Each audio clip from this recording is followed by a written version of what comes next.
नमस्कार. Set net परीक्षेच्या तयारीला लागला असालच, बरोबर ना? चला तर मग आज आपण एकत्र मिळून टीचिंग ॲप्टिट्यूड हा जो महत्त्वाचा युनिट आहे ना, त्याचा कोड क्रॅक करूया. तर सेट आणि नेट परीक्षेत यशस्वी होण्याचं खरं रहस्य आहे तरी काय? हे बघा, हे फक्त प्रश्न आणि उत्तरं पाठ करण्याबद्दल नाहीये. या परीक्षेच्या मागे ना एक छुपा तर्क दडलेला आहे. आणि तोच तर्क, तोच लॉजिक आपण आज उलगडणार आहोत. चला तर मग आपल्या आजच्या रोडमॅपवर एक नजर टाकूया. आपण परीक्षेची मानसिकता समजून घेण्यापासून सुरुवात करणार आहोत आणि थेट यशाच्या गुरुकिल्लीपर्यंत पोहोचणार आहोत. प्रत्येक टप्पा आपल्याला या युनिटमध्ये मास्टर होण्यासाठी एक नवीन रहस्य शिकवेल. चला, आपल्या पहिल्या टप्प्याला सुरुवात करूया. एक गोष्ट पक्की लक्षात घ्या, यश केवळ आपल्या ज्ञानावर अवलंबून नाही, तर पेपर सेट करणाऱ्याच्या मानसिकतेशी जुळून घेण्यावरही अवलंबून आहे. आणि ते नक्की कसं करायचं हेच आपण आज पाहणार आहोत. टीचिंग ॲप्टिट्यूड या परीक्षेचा पहिला आणि सगळ्यात महत्त्वाचा कोड म्हणजे काय? तर सगळा फोकस हा विद्यार्थ्यावर असतो, शिक्षकावर नाही. यालाच आपण लर्नर सेंटर्ड माइंडसेट असं म्हणतो. आता ही स्लाइड बघा. ही आपल्याला आधुनिक शिक्षण पद्धतीतला एक खूप मोठा बदल दाखवते. पूर्वी कसं होतं? शिक्षक फक्त माहिती पोचवत असत, ज्याला आपण ट्रान्समिशन मॉडेल म्हणायचो.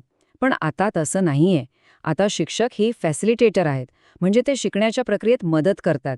त्यामुळे विद्यार्थी आता फक्त ऐकत बसत नाहीत, तर सक्रियपणे सहभागी होतात. चला, याच संकल्पनेवर आधारित पहिला प्रश्न पाहूया. प्रभावी अध्यापन म्हणजे नक्की काय? पर्याय जरा काळजीपूर्वक वाचा आणि थोडा विचार करा.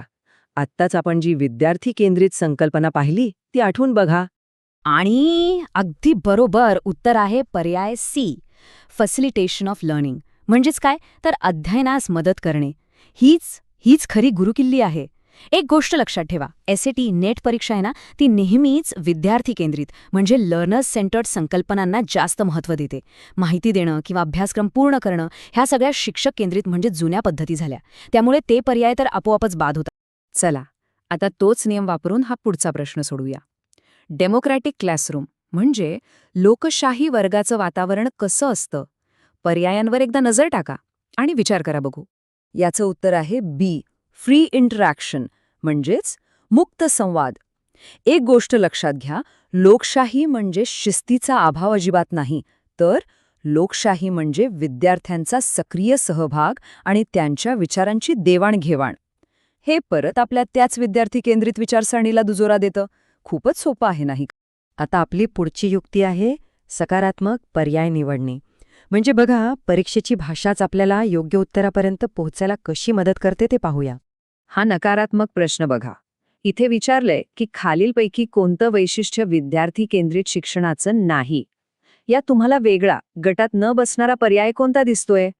बरोबर, उत्तर आहे सी, टीचर डॉमिनेशन म्हणजेच शिक्षकांचे वर्चस्व. इथे आपल्याला एलिमिनेशन ट्रिक वापरायची आहे. बाकीचा पर्याय बघा, ते किती सकारात्मक आहेत. पण शिक्षकांचे वर्चस्व हा शब्दच कसा अधिकार गाजवणारा आणि नकारात्मक वाटतो. तो आधुनिक शिक्षण पद्धतीत बसतच नाही, म्हणून तेच आपलं उत्तर आहे. आता आपण एका गोल्डन रूलकडे वळूया. हा नियम आपल्याला परीक्षेतील अनेक सापळ्यांपासून वाचवेल. हा एक क्लासिक प्रश्न आहे जो हमखास विचारला जातो. कोणती अध्यापन पद्धत सर्वोत्तम मानली जाते? या पर्यायांकडे पाहून काय वाटतंय? आणि इथे येतो आपला गोल्डन रूल. नीट ऐका. शिक्षण हे खूप गुंतागुंतीचं क्षेत्र आहे, बरोबर? मग त्यात कोणतीही एकच पद्धत सर्वोत्तम कशी असू शकते? नाही असू शकत. म्हणून सेट नेट परीक्षेत केवळ सर्वोत्तम किंवा नेहमी असे टोकाचे शब्द दिसले की जरा सावध व्हायचं. कारण संतुलित उत्तरं म्हणजे जसं की एकही पद्धत सर्वोत्तम नाही, हीच उत्तरं बहुतेक वेळा बरोबर असतात. हा एक महत्त्वाचा क्लू आहे.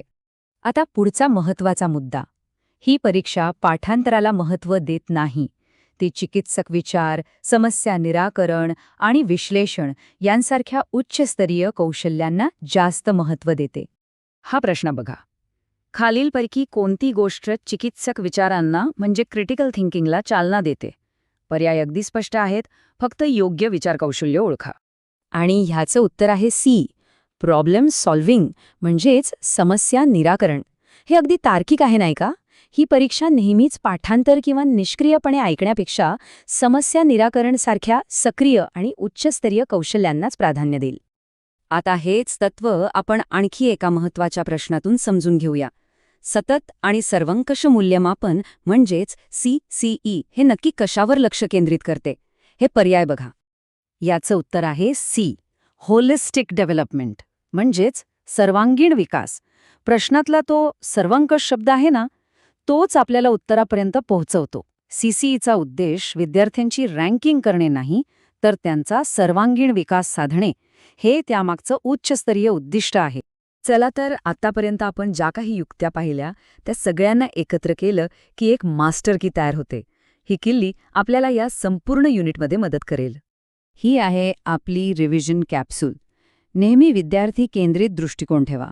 मदतीला आणि लोकशाहीला प्रोत्साहन देणारे पर्याय निवडा. सर्वोत्तम किंवा केवळ सारख्या शब्दांपासून सावध रहा. नेहमी संतुलित आणि सकारात्मक पर्याय निवडा. आणि हो, पाठांतरापेक्षा उच्चस्तरीय विचार कौशल्यांना प्राधान्य द्या. ही गुरुकुल्ली नक्की लक्षात ठेवा. तर हे होतं टीचिंग ॲप्टिट्यूड युनिटचं डिकोडिंग. मला खात्री आहे की या युक्त्या वापरून आपण परीक्षेत नक्कीच जास्त आत्मविश्वासाने सामोरे जाल. मग काय, पुढच्या वेळी रिसर्च ॲप्टिट्यूड हा युनिट सुरू करूया का? मला कमेंट्समध्ये नक्की कळवा. तोपर्यंत अभ्यास करत रहा.